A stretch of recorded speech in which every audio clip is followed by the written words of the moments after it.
Buenas noches, profesor.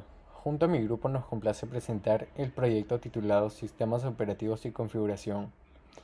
Este bloque constituye la columna vertebral de cualquier profesional en el área de soporte técnico en mesa de ayuda, puesto que reúne los procesos esenciales para garantizar entornos de trabajo informáticos corporativos que sean seguros, eficientes y escalables en el mundo real.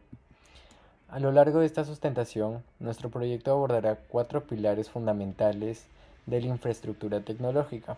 Primero, el despliegue de estaciones de trabajo mediante la instalación limpia de Windows 11 y su postcontrol.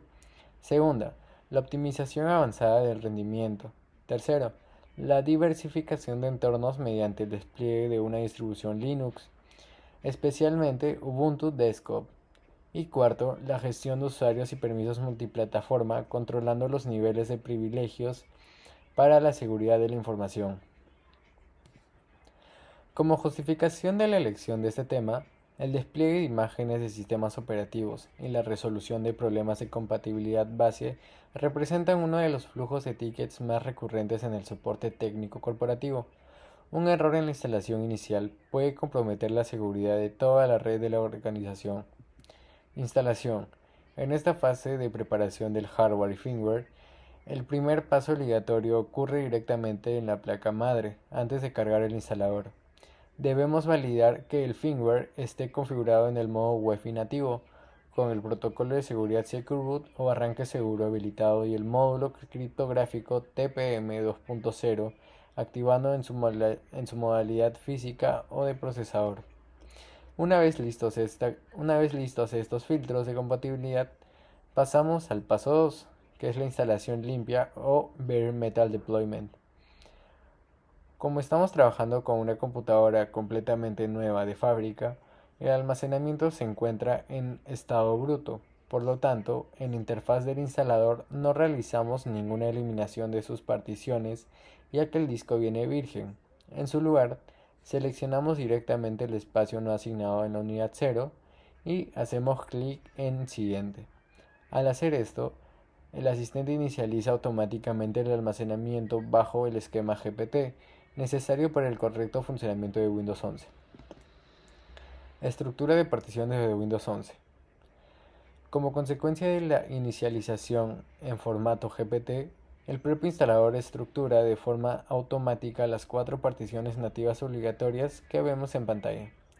La partición EFI, Extensible Firmware Interface, de 100 MB, que aloja el cargador de arranque del sistema y los archivos necesarios para iniciar Windows. Segundo, la partición MSR, Microsoft Reserved, de 16 MB, requerida y reservada por Microsoft para la gestión interna y reasignación de sectores del disco. Tercero, la partición de recuperación WinRAR, de 890 MB, que almacena de forma aislada las herramientas de diagnóstico y restauración del sistema en caso de fallos del sistema operativo. Tercero, la partición principal formateada bajo el sistema de archivos NTFS, donde se aloja el sistema operativo completo, los archivos de usuario y los programas. Control posterior, verificación de la activación del producto y ejecución de Windows Update. Tras el primer inicio del sistema, ejecutamos de manera obligatoria los controles posteriores de software para certificar que el entorno quedó íntegro, seguro y legal. En primer lugar, como vemos en la imagen, ingresamos a la ruta de configuración, sistema y activación para comprobar que el equipo cuente con una licencia digital válida y sin alteraciones de software de terceros. En segundo lugar, ejecutamos Windows Update para realizar la descarga de las últimas actualizaciones de seguridad del sistema y, fundamentalmente, asegurar la descarga automática de controladores o drivers firmados por el fabricante, garantizando que el hardware funcione con absoluta estabilidad. Soy Aaron Parra y voy a hablar sobre los fundamentos para una buena optimización en Windows. Ajustar configuración dependiendo del ordenador, mantener el sistema limpio y organizado, actualizar siempre y monitorear resultados de la configuración son las tres cosas importantes de una optimización efectiva en Windows. Mantener el sistema actualizado, instalar las últimas actualizaciones de Windows Update, actualizar los drivers, gráficos, red, sonido para mejorar la compatibilidad y rendimiento. Mantener las aplicaciones al día para evitar errores y vulnerabilidades. O evitar que el programa no se ejecute. Gestión de programas de inicio. Usar el administrador de tareas, irse a la pestaña Inicio para desactivar las aplicaciones innecesarias al encender el ordenador. Evitar que programas como Discord, Spotify o Dropbox se ejecuten automáticamente si no son esenciales. Esto reduce el tiempo de arranque y a la vez mejora la memoria RAM, la libera. Limpieza y optimización del disco. Activar el sensor de almacenamiento para eliminar archivos temporales, caché, versiones antiguas de Windows. Desfragmentar el disco HDD una vez al mes. Verificar el estado del disco con herramientas como chk, dsk y el comando Crystal Disk Info. Ajustes de plan de energía. Configurar el plan de energía en alto rendimiento para mejorar la velocidad de respuesta del ordenador. Configurar la memoria virtual del ordenador. Memoria virtual. Configura en un tamaño personalizado inicial, RAM instalada, máximo el doble. En programación del procesador selecciona programas para priorizar las aplicaciones activas. Con esto evitas los cuellos de botella cuando la RAM se llena y mejoras la respuesta de las apps. Reducir los efectos visuales de Windows. En optimizaciones de rendimiento, elige ajustar para obtener el mejor rendimiento. Si quieres mantener algo de estética, deja activado solo suavizar bordes de las fuentes. Mostrar vistas en miniaturas en lugar de iconos. Esto reduce carga gráfica y a la vez libera recursos. Control posterior. Monitoreo del rendimiento. Presionar Windows más R y escribir el comando perform. Monitor de rendimiento. Crea un conjunto de recopilación de datos para CPU y memoria y disco. Compara el uso de recursos antes y después de los cambios. Así verificas con números reales y mejora en la velocidad y estabilidad. Aquí paso al siguiente tema con mi otro compañero.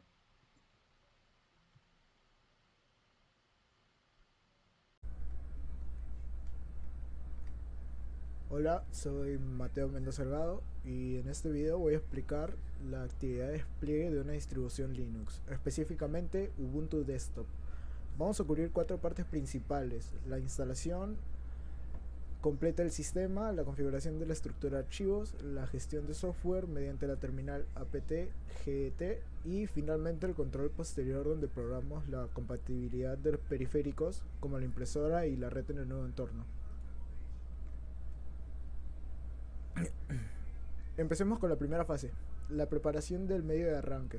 Lo primero es descargar la imagen ISO oficial de Ubuntu en su versión LTS, que es la de soporte extendido, directamente del repositorio oficial. Después hay que verificar que esa imagen no esté dañada ni haya sido alterada, y para eso se usa una suma de comprobación SHA-256, que es básicamente una huella digital del archivo. Una vez verificada, se graba esa ISO en una memoria USB, pero es importante hacerlo en modo ISO o DD, no simplemente copiando el archivo como si fuera un documento cualquiera. Y para esto se pueden utilizar herramientas como Rufus, Balena, Etcher o el comando DD en Linux. Ahora, en la segunda parte de esta fase es la configuración del firmware. Aquí entramos al BIOS o UEFI de la máquina, normalmente presionando F2, F12 o suprimir al encender el equipo, dependiendo del fabricante. Ahí definimos el modo de arranque, puede ser UEFI, que es el más moderno y viene con una función llamada Secure Boot, o modo Legacy, BIOS, que es el sistema más antiguo, y por último configuramos el orden de arranque para que la computadora inicie desde la memoria USB en lugar del disco duro. Particionamiento del disco. La siguiente fase es el particionamiento del disco. Aquí definimos cómo se va a dividir el espacio de almacenamiento. Este es el esquema mínimo recomendado. La partición boot EFI, que se conoce como ESP o EFI System Partition, tiene que estar en el formato FAT32 con un tamaño de aproximadamente 512 megabytes y es obligatoria cuando se instala en modo UEFI. Luego está la partición raíz, que se representa con el símbolo slash en formato ext4 con un mínimo de 25 gigabytes y ahí es donde vive el sistema operativo completo. Después tenemos home, también en ext4, que es donde se guardan los archivos personales del usuario y se recomienda separarla del resto para que si en algún momento hay que reinstalar el sistema, los datos del usuario no se pierdan. Y por último, la partición swap, que es la memoria de intercambio y su tamaño depende de la cantidad de RAM que tenga el equipo. Fase 4. Instalación base y estructura de archivos. Ahora viene la instalación del sistema base. En esta etapa configuramos la zona horaria, el idioma del teclado y creamos el usuario administrador, que en Linux se le llama usuario sudoer, porque tiene permisos para ejecutar comandos con privilegios elevados usando el comando sudo. El instalador copia todos los paquetes base del sistema y configura algo que se llama initramfs, que es una imagen que el sistema usa al arrancar para cargar los controladores necesarios antes de montar el disco completo. También en este momento se instala el grv2, que es el gestor de arranque dentro de la partición EFI que configuramos antes. Finalmente se reinicia el equipo, se retira el menú instalación y arranca por primera vez desde el disco duro. Una vez que arranca, podemos revisar su estructura de archivos, que sigue un estándar llamado FHS o File System Hierarchy Standard. Por ejemplo, la carpeta /etc contiene los archivos de configuración en texto plano. La carpeta /var guarda datos que cambian constantemente, como los registros del sistema o las cosas de impresión. Las carpetas /proc y /c son de sistemas de archivos virtuales que muestran información de kernel en tiempo real, y /dep que contiene los archivos que representan los dispositivos conectados al sistema.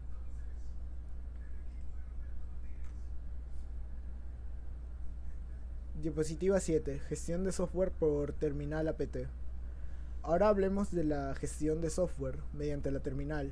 En Ubuntu y en general en distribuciones basadas en Debian se usa una herramienta llamada apt, que significa Advanced Package Tool.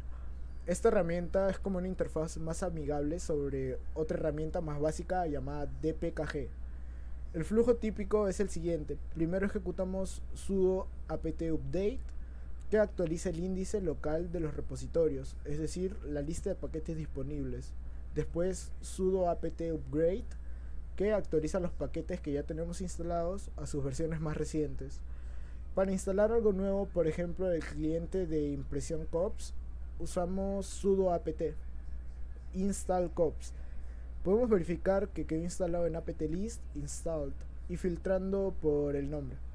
Si queremos desinstalarlo completamente, usamos sudo apt remove purge y después sudo apt autoremove para eliminar las dependencias que ya no se necesitan, es decir, paquetes huérfanos.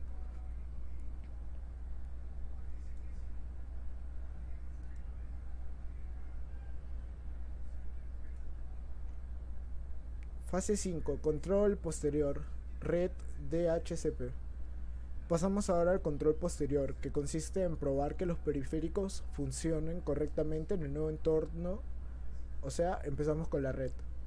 Aquí hablamos de direccionamiento dinámico DHCP, no simplemente internet automático.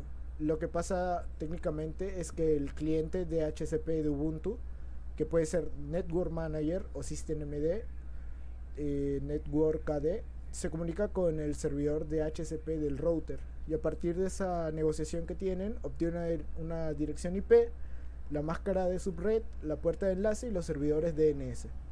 Desde el lado del cliente, en Ubuntu podemos verificar todos estos comandos como IPA, que muestra las interfaces de red, IProute show, que muestra las puertas de enlace predeterminada, y resolve status, que muestra los servidores DNS asignados, y ping tanto a un IP como 8.8.8.8, para probar la conectividad como un dominio como google.com, por ejemplo.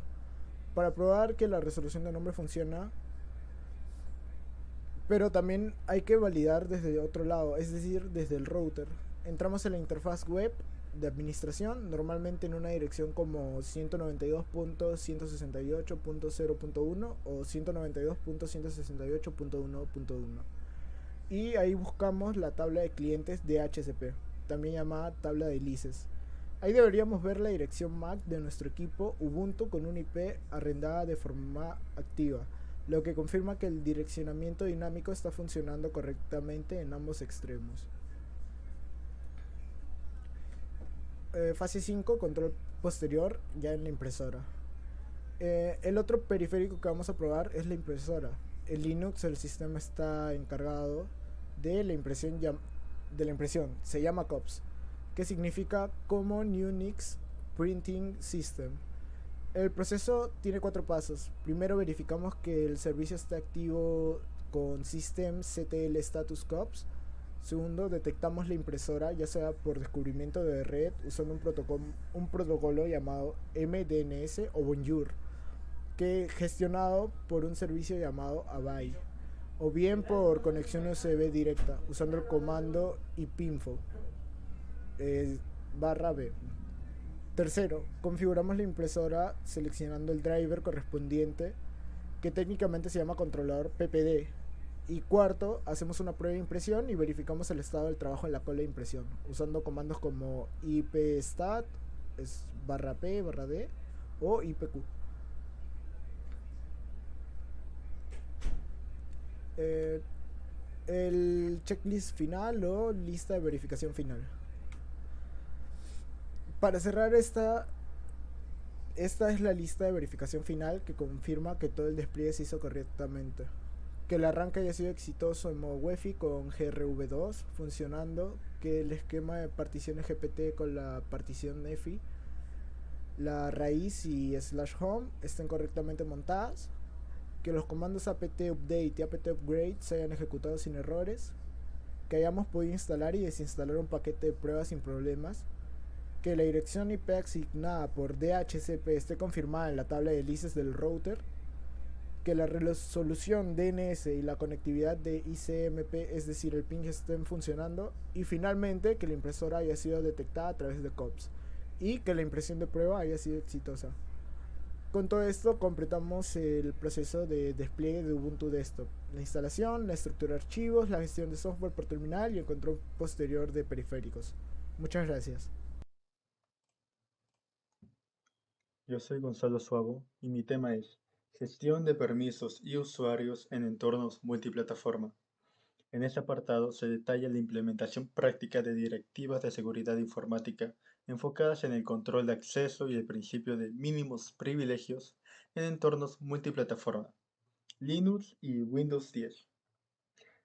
El objetivo fundamental es configurar de manera correcta cuentas de usuario restringidas y aplicar políticas estrictas de permisos sobre directorios confidenciales, mitigando así los riesgos de fugas de información o accesos no autorizados. Finalmente, se ejecutan auditorías mediante controles posteriores para validar que ambos sistemas operativos bloqueen de forma efectiva cualquier intento de intrusión por parte de identidades sin privilegios elevados. Configuración de permisos en Linux. Empezamos en Ubuntu Linux para aplicar el principio de menor privilegio. En esta imagen ven que ejecuté chmod 700 sobre la carpeta. Técnicamente el 7 le da todo el control al propietario y los ceros bloquean por completo al grupo y a otros usuarios. Como resultado, los permisos cambiaron a DRWX, dejando la carpeta blindada. Control posterior en Linux. Para auditar que funcionara, pasé a la cuenta de usuario restringido e intenté entrar a la carpeta. Como se observa en la captura, la terminal bloqueó el acceso mostrando el mensaje "permiso denegado". Esto demuestra con evidencia real que el aislamiento de datos fue exitoso. Creación del usuario restringido en Windows 10.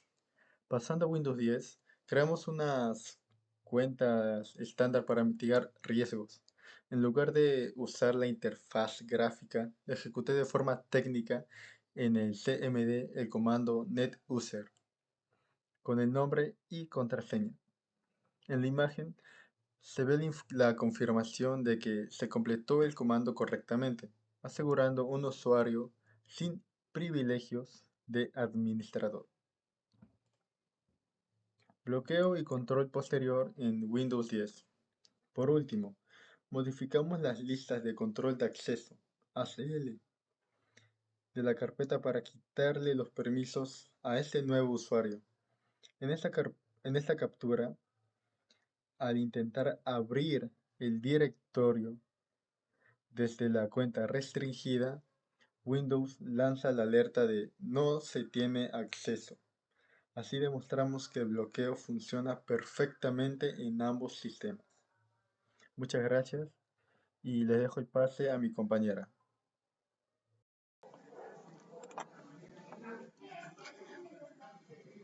Buenas con todos, yo soy Mabel Castro Vidarte y a mí me toca responder las preguntas finales.